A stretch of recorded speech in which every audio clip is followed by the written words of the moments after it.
This is Mauricio with DragonConTV, and I'm in the studio with David Weber. David, how are you doing? I'm doing fine. Haven't face planted at any floors or anything yet this year. Okay. We are at DragonCon 2019, and we're going to talk a little bit about the Dragon Awards. You have some experience with that. In case you don't know, David is a noted author of science fiction, and in particular, you may have heard of the Honorverse series featuring Honor Harrington. So what's new this year for you?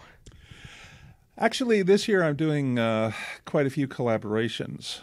There are some stories that I wanted to get told that I found out I didn't have the time to tell. And the comment about face planting was because approximately a year ago I face planted into a cement floor on my way to DragonCon. And I concussed myself, and I really wasn't able to work at all for about 8 or 9 months. So I'm just really kind of getting back up on the horse now. All right. Well, no, we're very glad to have you back, and It's nice to finally be back. So and you are back with a vengeance. You are here for the Dragon Awards. You have you are nominated. You have the category is Best Military Sci-Fi and Fantasy. Is that correct? I think it's just Best Military Sci-Fi. Okay. Yeah. All right. Yeah. And it is for the most recent book in the Honorverse series, Uncompromising Honor. Is that right? Okay. Yes.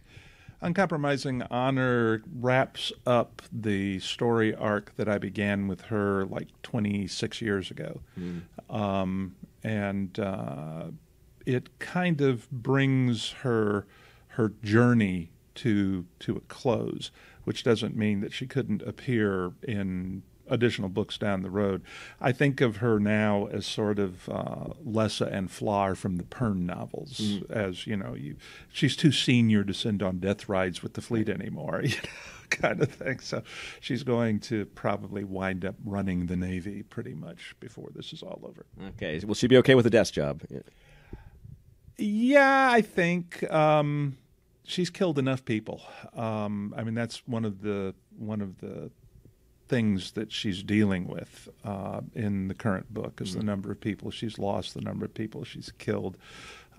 She has 2 kids now. She's about to have a third one. And she thinks it's time that she settled down and was a parent for a while. Okay. She's been on active operations for 47 years. It's a society with prolonged, so you don't physically age, and she has actually been on active operations for almost a half century at this point. So she figures she's earned a break. Okay. And the character in the real world has been, I think you started in 92, 93? That's the first book was published on Basilisk Station. Is that right?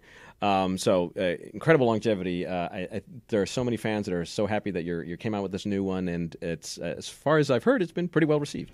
Yeah, it's been pretty well received. It made several of the bestseller lists. It had going for it the fact that everybody knew going in that it pretty much tied up the struggle that Honor had been dealing with for so long. There are a lot of loose threads, which I just sort of accidentally left in case I wanted to do something with them later on. Eric Flint and I are actually currently working on the next novel in the Crown of Slaves collaborative series that he and I do in the Honorverse. And it will sort of pick up where Uncompromising Honor left off in pursuing some of those loose threads that I very artfully left lying about. Okay, so Honorverse fans, you still have more to look forward to. Don't worry. Oh, yeah. Well, the next Honorverse novel that I want to do, the next solo novel, would actually be the story of Honor's father's military service.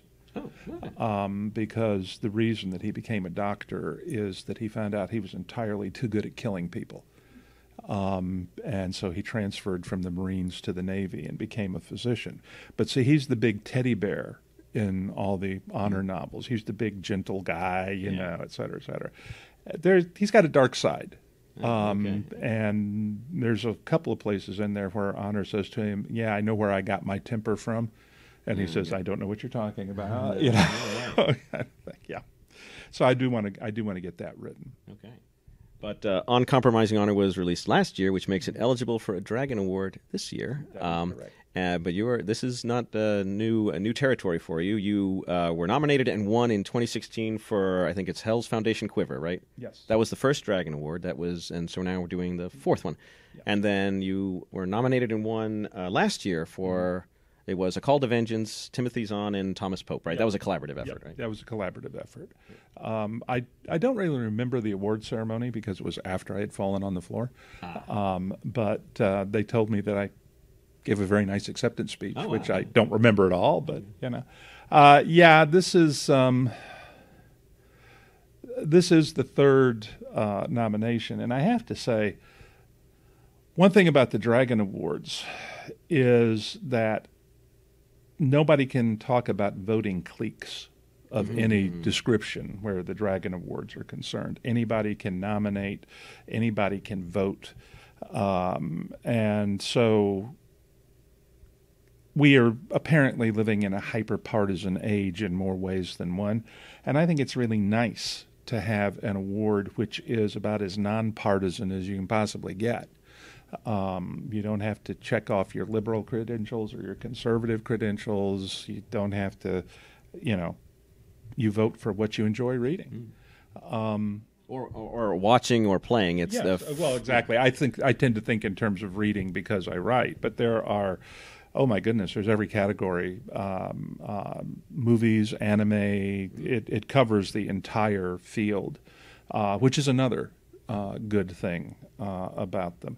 Now, I will say the Dragon Awards are unique in that they don't have the winner's name on the trophy. And the reason they don't have the winner's name on the trophy is the voting is open until midnight the day before it's awarded. So they don't know until 1 a.m. who's getting it, so they can't have them inscribed ahead of time. So I have these two nice trophies with, DragonCon, Dragon Award, and I wonder who won it. And you have some competition, of course. Yes, I do. Chris Kennedy and I have a collaborative novel at Tor that hasn't been scheduled yet, but they've bought it, and he and I have been whacking each other on Facebook over, he thinks it's very unfortunate that I'm not going to win again, and I'm like, why would that happen? I'm only up against you. So we had a good time. But the thing is that sometimes people vote just because they like the author or the performer, not necessarily because on the virtues of the work or the movie, whatever. And I understand how that works. But the Dragon Awards, in my opinion, should be an award for the merits of what you did, not just how popular are you with people, okay?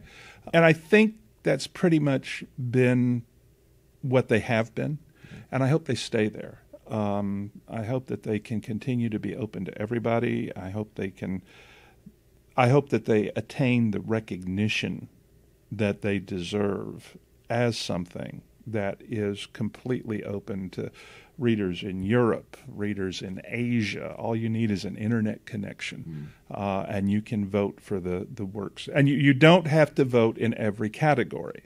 It's not like you have to come up with, okay, well, I didn't see any of these. I don't know any of those. I don't play these video games. That's right. Yeah. So I just vote for the ones that I've actually read or seen.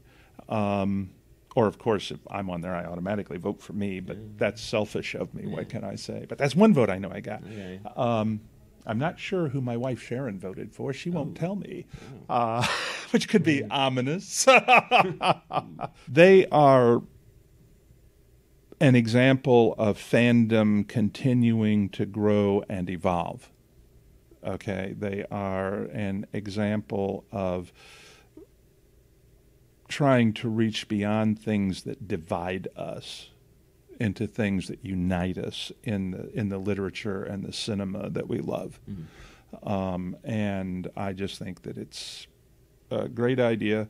It'll be an even better idea if I win, but it's a great idea anyway, And it's a fourth year. I think that this is going to be the fourth. Started in 2016, so I think it's held on to that culture. Do you believe that? I think definitely it has so far. And I think that the nature of DragonCon itself is such that I think we're in good hands in that respect. DragonCon is my favorite horrible ordeal in the entire universe. Yes. I mean, you come down to Atlanta and you're here in August and September and you're moving between, I know they say there are only 5. I think there are 17 hotels, you know. It feels that way. And then there's the habit trails, you know, the whole 9 yards. But it is still unique in so many ways. Well, thank you again for coming back to us. Even if I think maybe you would have come if we hadn't been nominated, but you know that's a good bonus. Yeah. I promised Regina Kirby that I would come no matter what. Okay. So here I am, and Francisca. I promised Francisca too. So here I am. I made it. I'm here. Okay. You have photographic evidence. Yes.